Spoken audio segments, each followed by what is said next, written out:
Hi, everyone. Judge Andrew Napolitano here for Judging Freedom. Today is Thursday, August 29th, 2024. Aaron Maté joins us now. Aaron, late in the week, late in the day, but appreciate your accommodating our crazy schedule. We're off for the 4-day long weekend, and thank you very much for joining us. And I know you've been traveling, but I also know from following your travels that you're very much up on the things that are happening. In the past week, last Sunday to be exact, in Haaretz, there was an editorial written by General Yitzhak Barak. You may know him or know of him, retired IDF Major General, who said Israel will collapse in a year. Netanyahu has decided to die with the Philistines. Netanyahu has lost his humanity, morality, norms, values, sense of responsibility. On the same day, Ronan Bar, the head of Shin Bet, pardon me, was quoting as saying the Netanyahu government, Ben Gvir in particular, was engaged in Jewish terrorism. Okay, this is one side, and obviously I picked the most one side of the debate, and I picked the most incendiary things they've said. Is Israel on the verge of collapsing because of the foreign policy of Benjamin Netanyahu? I'll be honest, I wish I could say it was, because I think Israel is such a threat now, not only to everybody around it, but to the world. This hegemonic power that refuses all peaceful accommodation. For decades, it's had the option of accepting the international consensus of a two-state solution, a Palestinian state in the West Bank and Gaza, which is, for Palestinians, is a major compromise. Just 22% of their historic homeland. The PLO signed on to this. Hamas later signed on to this. Iran later signed on to this. All the Arab states offered Israel this for decades now. Israel has always refused, and it's chosen instead constant aggression, hegemony, supremacy, occupation, and now genocide in Gaza. So Israel's a threat, and for the sake of its own citizens alone, this country should not exist. But I think these critics of Netanyahu are being hyperbolic. I don't think Israel is at risk of collapsing. It does still have nuclear weapons, and it does still, most crucially, enjoy the bipartisan support of the U.S. government.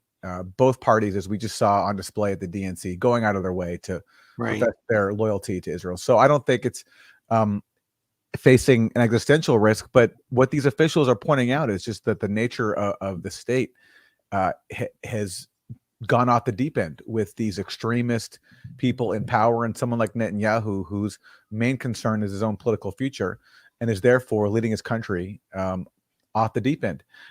Certainly, there are a lot of problems. There's a lot of internal divisions. That's what happens when you create a state not for its citizens, but around a certain ethnic identity and a certain conception of what that ethnic identity is. You're going to face problems like this. Colonel McGregor, I don't remember if he said he knows or knows of General Barak, is pretty confident that the general is speaking aloud the whispers he's hearing from current active duty generals in IDF. He's effectively become their mouthpiece. If he's correct, and if you combine this with the general perception of exhaustion on the part of this largely civilian citizen reservist army, does it make sense for them to be invading the West Bank and picking fights with Hezbollah?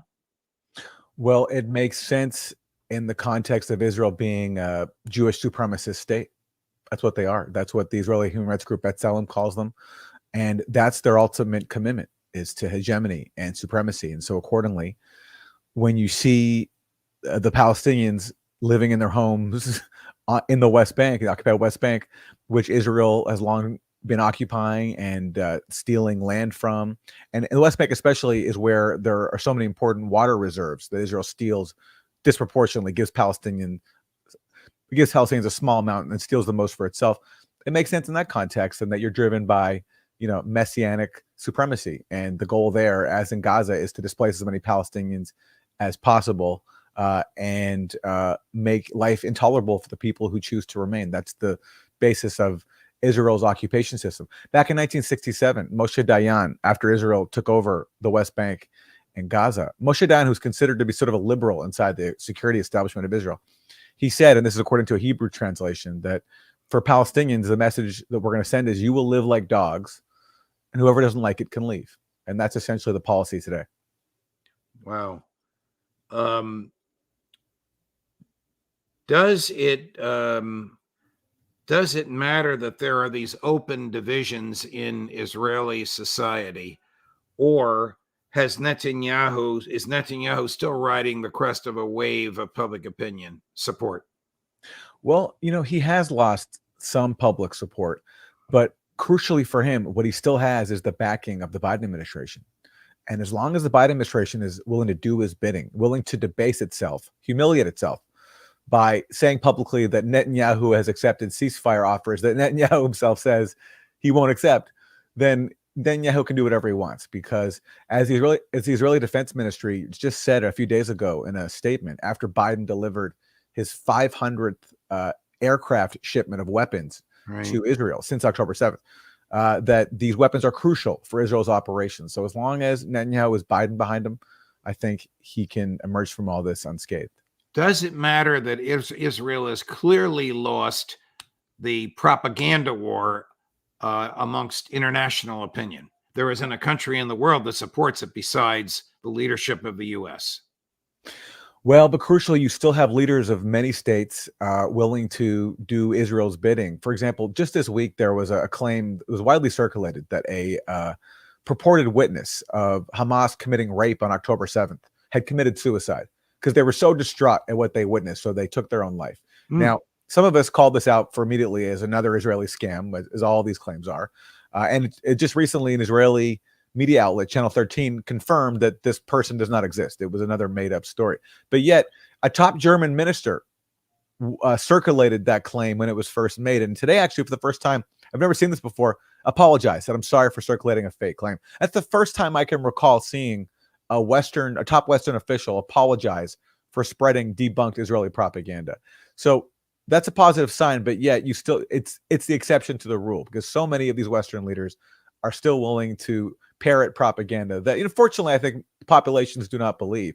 But especially when you have Western media, especially here in the U.S., willing to act as stenographers for Israel, Israel can still get away with what it's doing because it's not being challenged by the institutions of power in the West that ultimately decide policy. It's not the people that decide policy, it's the people in power.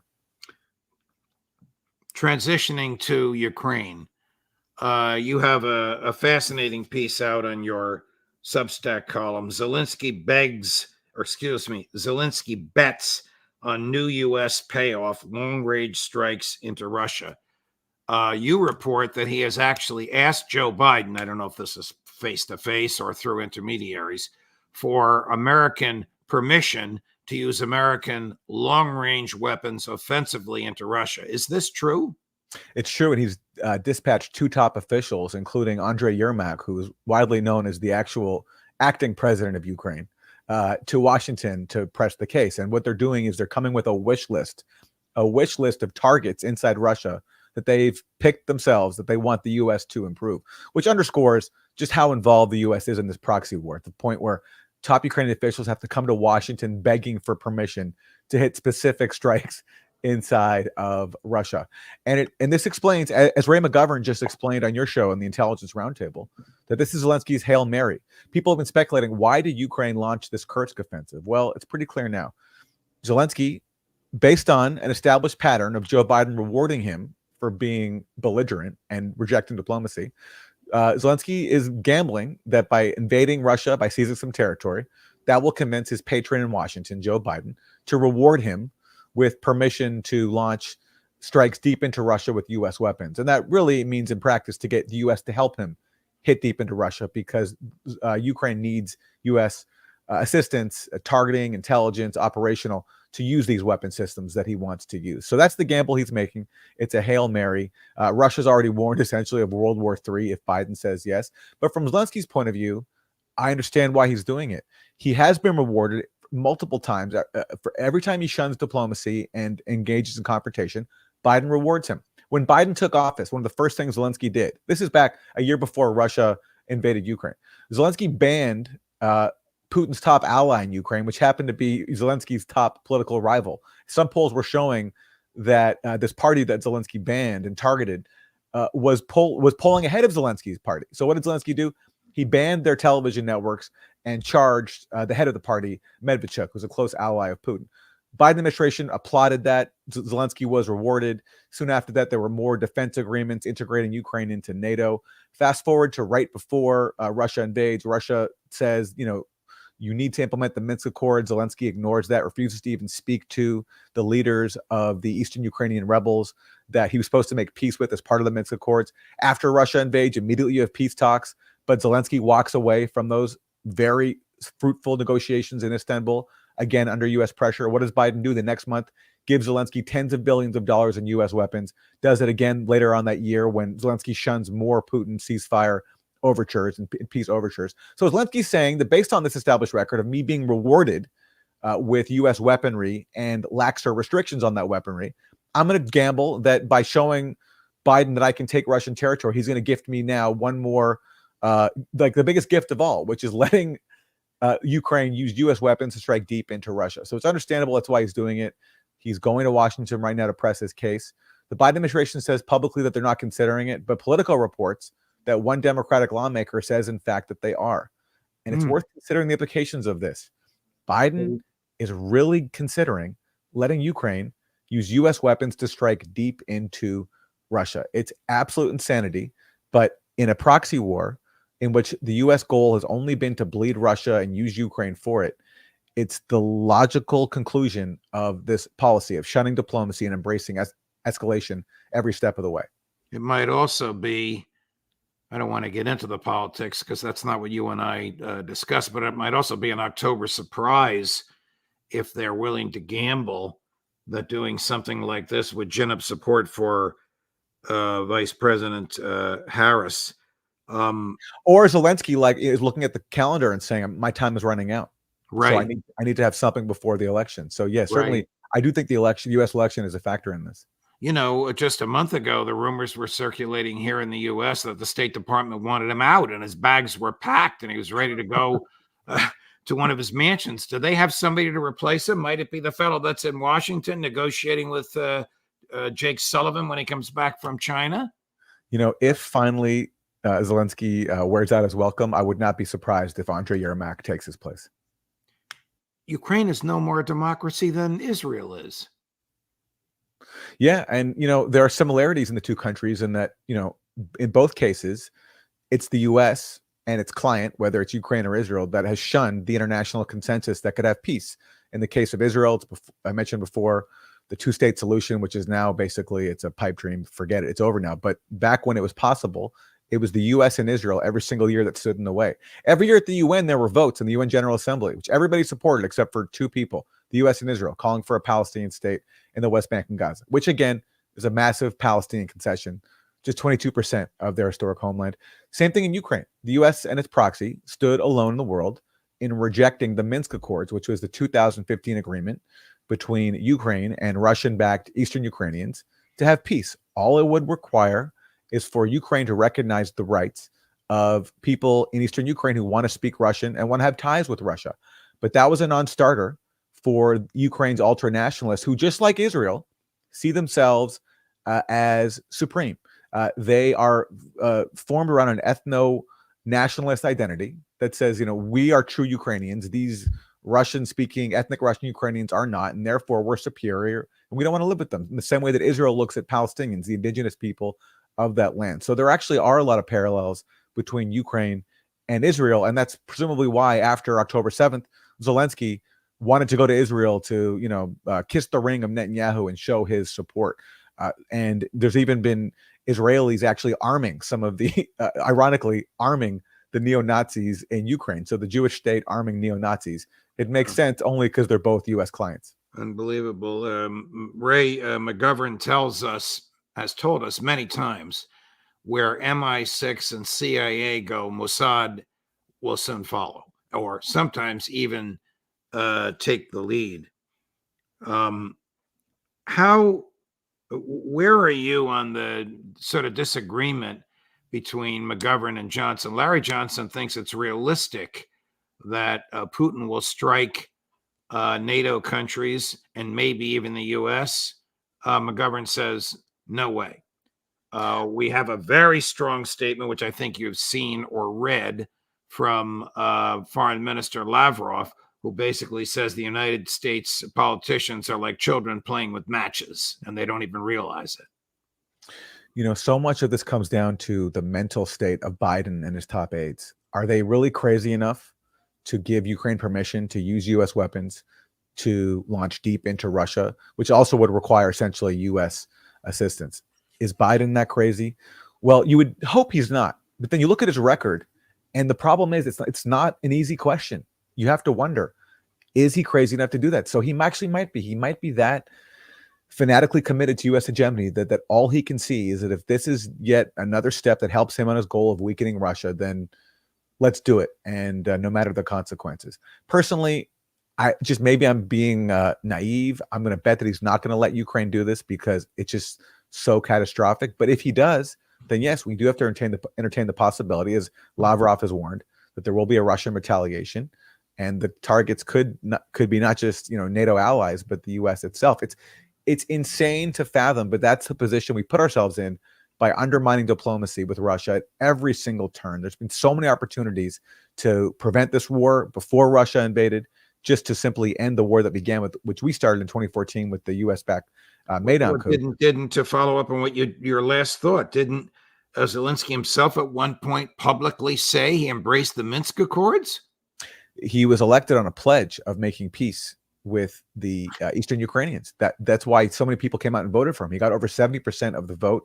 People in the east of Ukraine were excited about him because he was a break from the institutional, the Russian-speaking areas. Yeah. But unfortunately, now he did make some steps to try to, he did go further in implementing Minsk than his predecessor, Poroshenko, but he's been constrained by two main factors. One is the Ukrainian ultranationalists who literally threatened his life.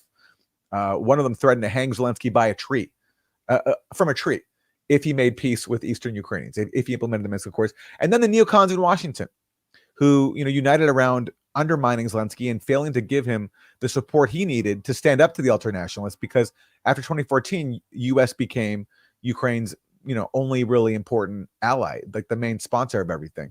But the U.S. refused to back up Zelensky. And in fact, when Donald Trump paused some weapons to Ukraine and talked about Ukraine making peace with Russia, while at the same time encouraging Ukraine to help help U.S. investigate Russiagate and also the Bidens, Trump got impeached. And that's when Adam Schiff got up on the House floor and said that the U.S. fights Russia over there, so we don't have to fight Russia over here. So the message from that impeachment was, we are using Ukraine to fight Russia. We have no interest in implementing the Minsk Accords, and we're willing to sacrifice Ukraine for it. And that's why Russia invaded ultimately, to end the fight. And that's why we're in the mess we're in. Do you think the Ukrainians now understand that the Orange Revolution was a mistake? I mean, with all of our fixation on Kursk, and with all of our fixation on what you and I and Larry and Ray and I have been talking about, we can't lose sight of the progress of the Russian military moving west, which is inexorable, and the losses the Ukraine military is suffering as the Russians move west, which is catastrophic. Might Putin be close to his goal? I think Putin is close to his goal, especially because to invade Kursk, Ukraine had to divert forces from the east, which has increased the chances of Russia taking over the territory it really wants a lot sooner. So Ukraine's invasion of Kursk has actually strengthened Russia in that regard. In terms of Ukrainians regretting the Orange Revolution and the Maidan Revolution or the Maidan coup, well, listen, already at the time of Maidan, Ukrainians were not monolithic. The country was evenly divided. If you look at the polls, back when we were told that, in 2014, that Ukrainians were overwhelmingly in support of ousting Yanukovych and bringing in a U.S.-friendly or U.S.-backed government, the polls told the opposite story. In fact, some polls showed a majority of Ukrainians opposed the Maidan movement, because that was a reflection of the fact that by the end of the Maidan, it became totally dominated by ultranationalists and even included some neo-Nazis. So even at the time, Ukrainians were never united. It's always been a divided country, which was why the Minsk Accords made sense, because rather than try to move Ukraine into one camp, the West, or move it into Russia's camp, respect the fact that it's a multifaceted country. It's very divided. So don't pull it into either camp. Don't make it join NATO don't make it join a Russian-led military bloc. That was not a radical demand. That in fact was enshrined in Ukraine's founding constitution, the goal of neutrality. The problem was Ukrainian ultranationalists teamed up with their allies in Washington to pull off the Maidan coup, and it's been a mess ever since. And until we're willing to reckon with how horrible that decision was, this disaster will continue.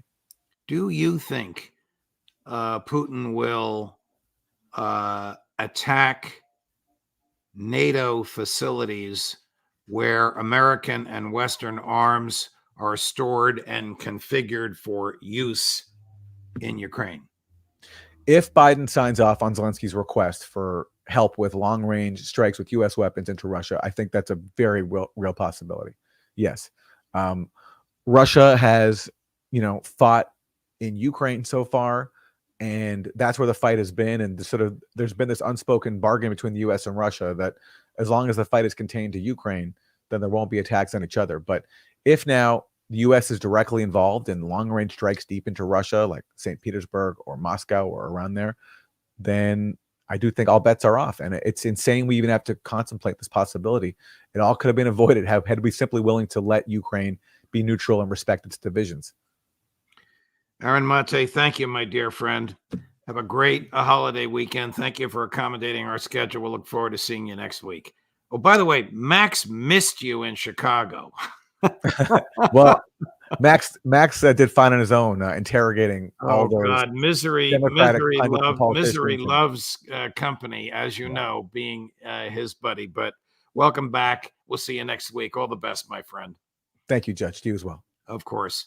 Have a great long holiday weekend. We'll see you on Tuesday. All of our regulars, Tuesday, Wednesday, Thursday, Friday next week.